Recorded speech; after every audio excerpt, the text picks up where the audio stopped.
Johann Sebastian Bach va ser un compositor alemany que va néixer el 1685 i va morir el 1750. Una de les seves obres destacades és l'Oratori de Nadal. Johann Pachelbel va ser un compositor alemany que va néixer el 1653 i va morir el 1706. Una de les seves obres destacades és el Cànon en re major.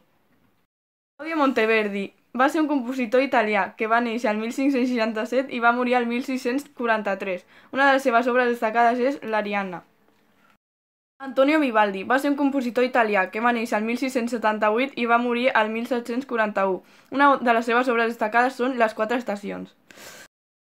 Jean-Baptiste Lully va ser un compositor francès que va néixer el 1632 i va morir el 1687. Una de les seves obres destacades són Isis.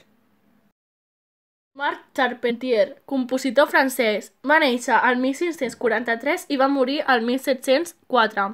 Obra destacada, La Saint-Cyr.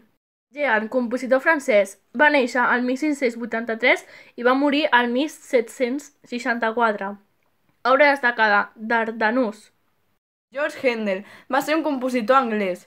Va néixer el 1585 i va morir el 1559. Obra destacada, Esther. Henry Purcell, compositor anglès, va néixer el 1559 i va morir el 1595. Obra destacada, Oda per al dia de Santa Cecília.